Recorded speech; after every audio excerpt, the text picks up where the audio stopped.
Let's open with prayer. Heavenly Father, we thank you for the Sabbath day. Oh my gosh, I'm sure everyone's ready for it. We love your blessings, and this is one of the greatest, and the world doesn't know what it's missing. We praise you, Father, and we ask that your breath, your spirit lead us as we study Deuteronomy and also the book of John. This we pray as your humble servants. Amen. Okay. We're on Deuteronomy 7. The first two verses, when Yahweh your Elohim shall bring you into the land where you are entering to possess it, and shall clear away many nations before you, the Hittites and the Girgashites and the Amorites and the Canaanites and the Perizzites and the Hivites and the Jebusites, 7 nations greater and stronger than you. And when Yahweh your Elohim shall deliver them before you, and you shall defeat them, then you shall utterly destroy them. You shall make no covenant with them, and show no favor to them. Israel is to clear away these particular nations that are in the land that they are to inherit. There's 7 nations, and each one of these nations individually is bigger and stronger than they are. Elohim says they are to utterly destroy them. Don't make any agreements with any of them. That sounds harsh. Just destroy them. There's reason. Yeah, that's correct. When they surrender, they just shoot them. Well, these people are steeped in paganism, immorality, and sin beyond redemption. And that's the problem. The only result of the survival of these pagan nations is going to eventually be either the corruption or the destruction of Israel. That's the result of not destroying these nations. And it ended up being both. And the corruption, how long did the corruption take? 6 weeks? Just note, it's amazing. Still dealing with it today, which is why they have to. Verses 3 and 4, furthermore, you shall not intermarry with them. You shall not give your daughters to their sons, nor shall you take their daughters for your sons.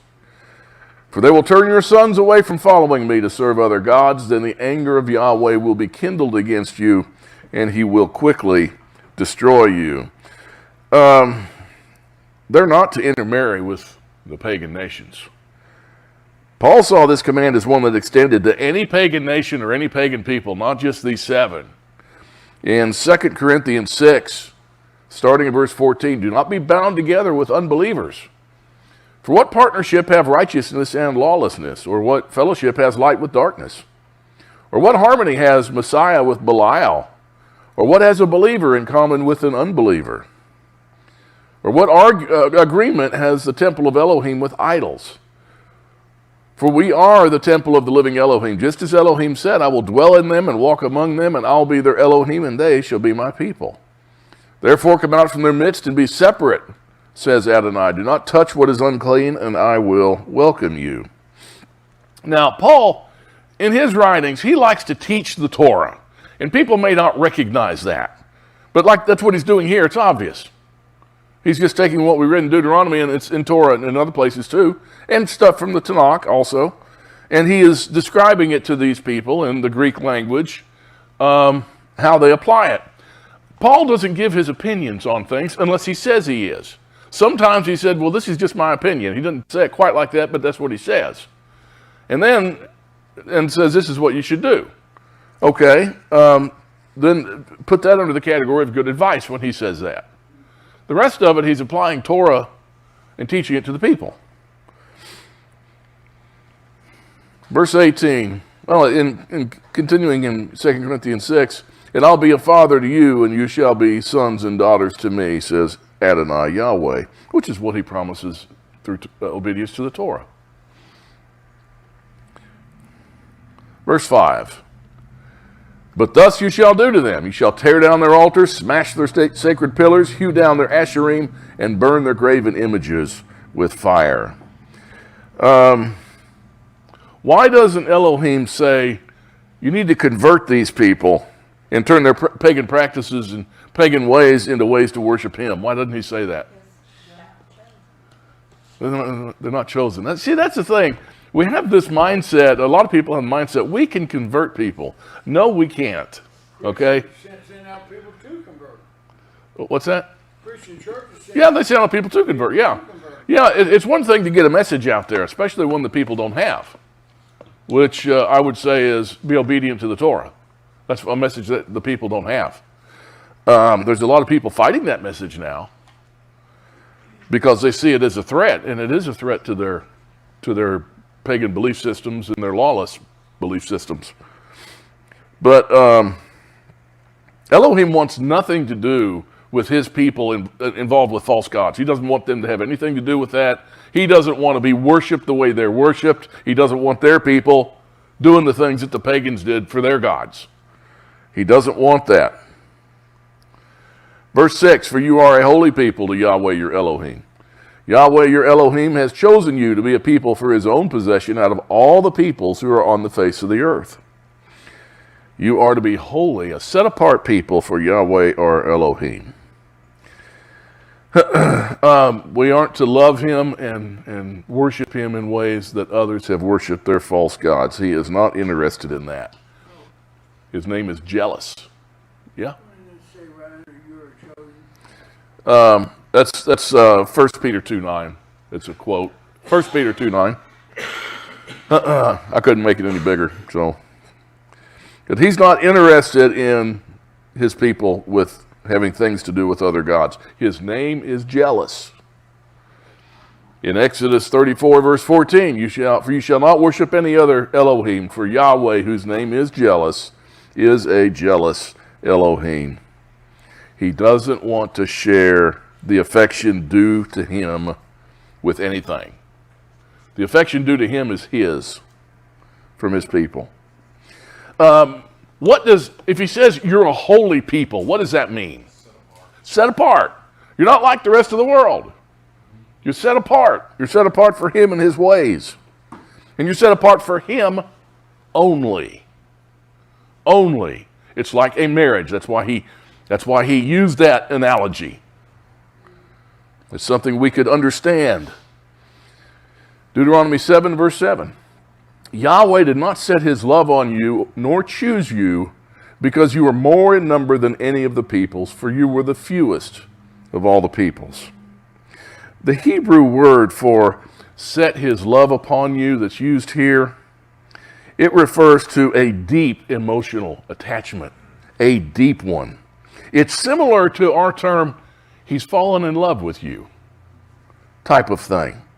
This describes Elohim's attitude of affection that prompted him to choose Israel. In Deuteronomy 10, verse 15, yet on your fathers did Yahweh set his affection to love them, and he chose their descendants after them, even you, above all peoples, as it is this day. The fact that Elohim fell in love with Israel is not one that can be explained by any attractiveness that Israel has or had. It was by his graciousness alone that he chose Israel. If we're a part of Israel, it's not a matter of attractiveness or beauty or accomplishments. None of those things. It's purely the result of his graciousness alone. And that's why Paul writes this passage in Ephesians 1, verses 4 through 6.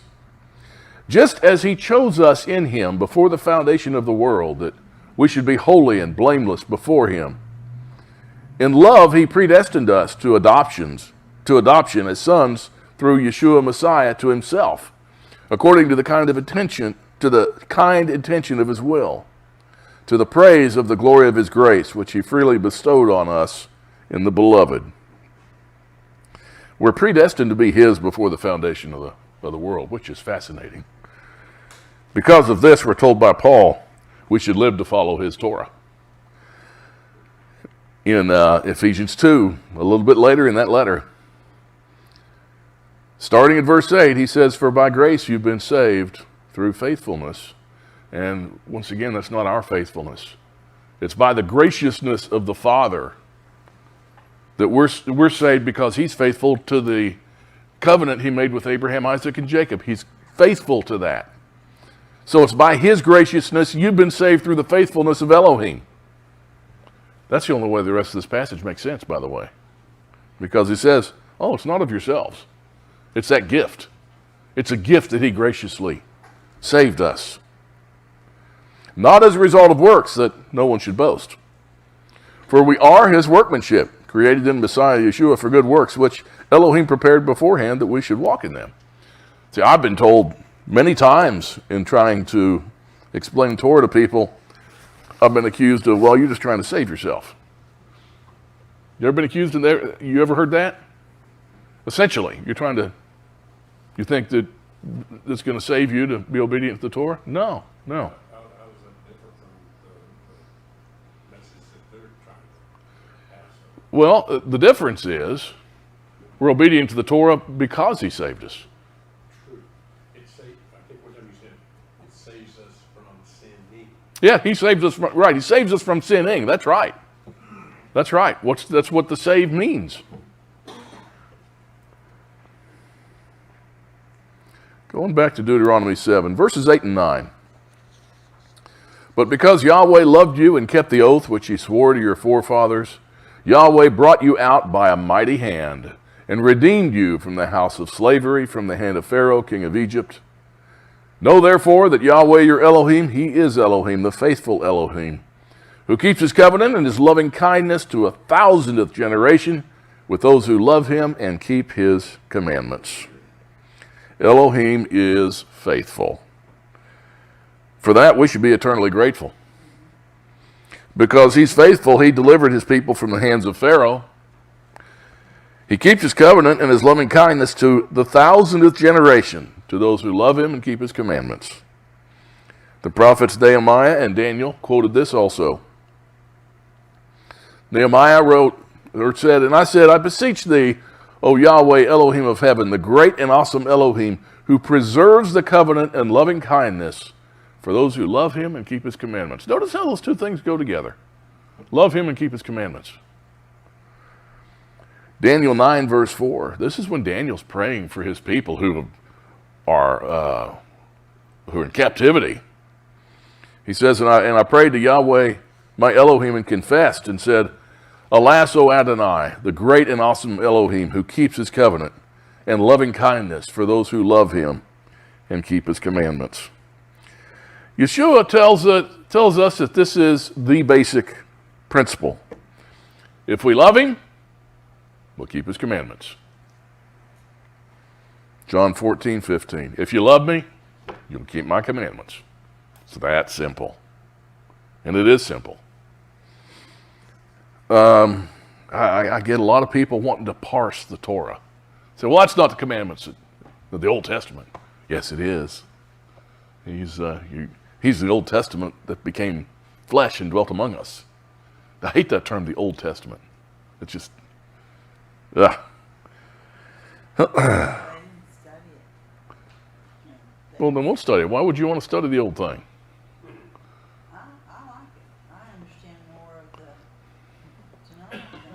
I was being facetious.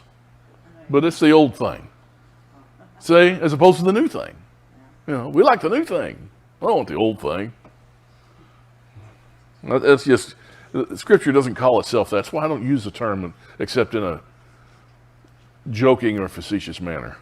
You can't have the new thing without the old thing. Right.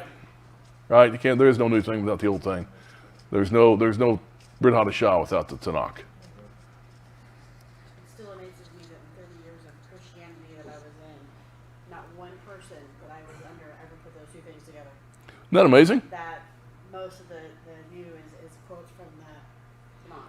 Well, it's all a mindset. It's all a deception. It's all an emotively induced feeling is what Christianity has become. And it's emotively induced due to dismissive terminology is a lot of it. The dismissive term, the Old Testament. Well, you don't want to look at the Old Testament, do you? How about the New Testament? Woo, the New Testament. That's what you want. Isn't that how it's presented? but they don't call themselves that. And it's modeled after the covenants. The terms are modeled after the covenants. And the old covenant's been done away with in Hebrews 8. And the new covenant, of course, they don't know what that is, but it has everything to do with all the Torah. So, anyway, Yeshua, he also said, John 14, starting at verse 21, he who has my commandments and keeps them, he it is who loves me. And he who loves me shall be loved by my Father, and I'll love him and will disclose myself to him.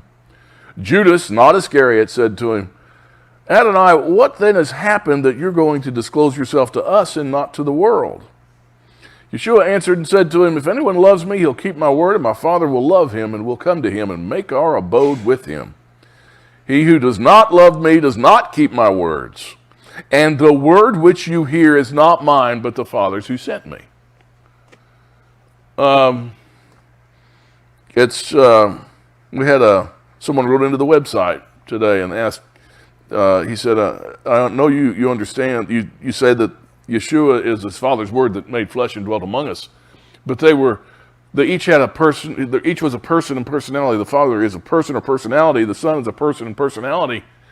How do you reconcile that? I said, no, you're just not. Yeshua was not say, an individual apart from the Father. You know, he said, if you've seen the Father, you've seen me. Or seen me, you've seen the Father. Got that backwards. He's a manifestation of the Father. John 15:10, if you keep my commandments, you'll abide in my love, just as I've kept my Father's commandments and abide in his love. And 1 John 5, verses 2 and 3, by this we know that we love the children of Elohim when we love Elohim and observe his commandments. For this is the love of Elohim, that we keep his commandments, and his commandments are not burdensome. How do you miss all those? I don't know how you miss them. They should be the focal point. Verse 10 of Deuteronomy 7. Yeah, with skill. But repays those who hate him to their faces to destroy them. He'll not delay with him who hates him. He'll repay him to his face. Elohim will repay his enemies, those who hate him. Psalm 21, verses 8 and 9 says, your hand will find out all your enemies. Your right hand will find out those who hate you. You'll make them as a fiery oven in the time of your anger. Yahweh will swallow them up in his wrath, and fire will devour them. Deuteronomy 7, verses 11 and 12. Therefore, you shall keep the commandments and the statutes and the judgments which I'm commanding you today. Then it shall come about, because you listen to these judgments and keep and do them, that Yahweh your Elohim will keep with you his covenant and his loving kindness, which he swore to your forefathers. If you want Elohim to keep his covenant with us, we are to keep his Torah. With the new covenant, he does that for us by writing his Torah on our hearts and on our minds. And his commandments become our desire in life. They become our desire. That's what changes.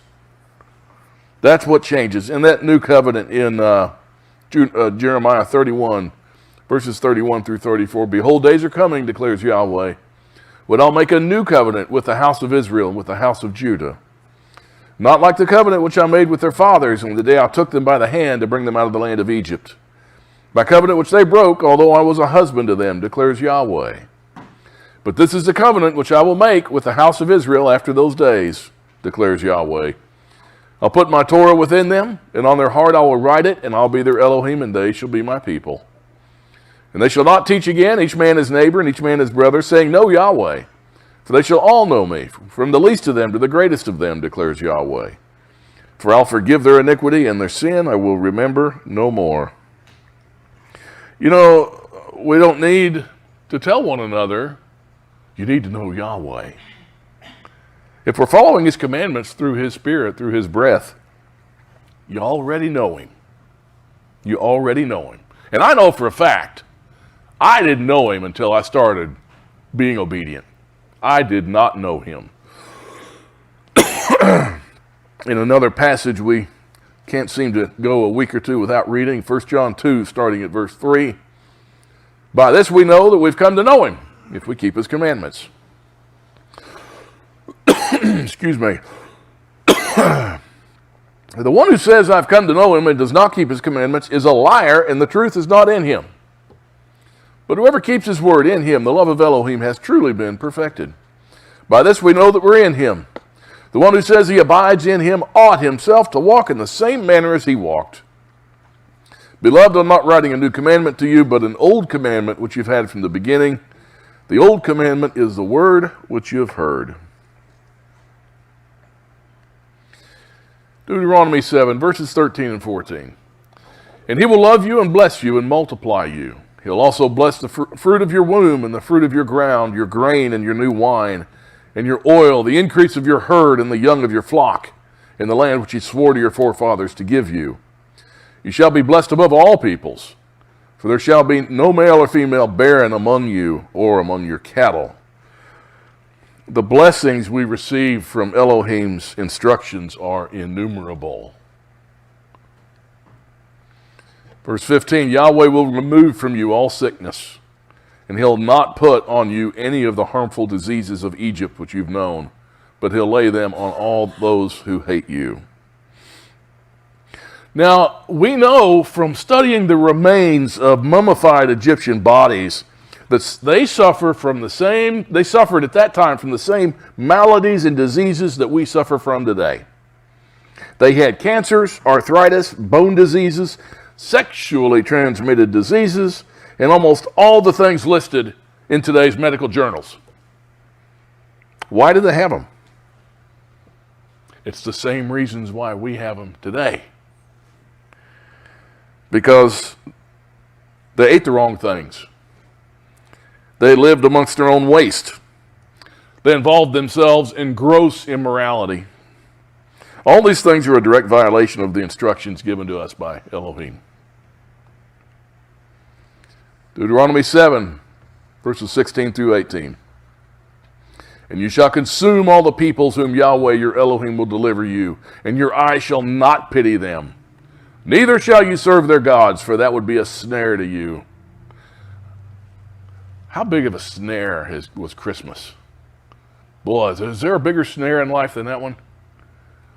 That's a doozy, isn't it? If you shall say in your heart, these nations are greater than I, how can I dispossess them? You shall not be afraid of them. You shall well remember what Yahweh your Elohim did to Pharaoh and to all Egypt. We have nothing to fear. Elohim is greater than Egypt. He's greater than all the nations. That's the reason Yeshua often said, fear not, or do not be afraid. If we're his people, we have someone far greater than any foe or peril that we'll face. Verse 19. The great trials which your eyes saw, and the signs and the wonders, and the mighty hand and the outstretched arm by which Yahweh your Elohim brought you out, so shall Yahweh your Elohim do to all the peoples whom you are afraid. Moreover, Yahweh your Elohim will send the hornet against them, until those who are left and hide themselves from you and perish. From you perish. You shall not dread them, for Yahweh your Elohim is in your midst, a great and awesome Elohim. We have nothing to fear with Elohim in our midst. And what's worse than a big old swarm of hornets chasing you? That's no fun whatsoever, is it? Verses 22 and 23. And Yahweh your Elohim will clear away these nations before you little by little. You will not be able to put an end to them quickly, lest the wild beasts grow too numerous for you. But Yahweh your Elohim shall deliver them before you, and will throw them into great confusion until they're destroyed. Elohim will clear away these people in his time. And what he's talking about here, if he does it too quickly, the wild beasts will take over much of that land before they can inhabit it. So he wants them to, they're going to do this methodically. Let the pagans have their part until you slowly take them over some at a time. Keep doing that until they're all destroyed. Verses 24 and 25, and he'll deliver their kings into your hands so that you shall make their name perish from under heaven. No man will be able to stand before you until you've destroyed them. The graven images of their gods you are to burn with fire. You shall not covet the silver or the gold that is on them, nor take it for yourselves, lest you be snared by it. For it is an abomination to Yahweh, your Elohim.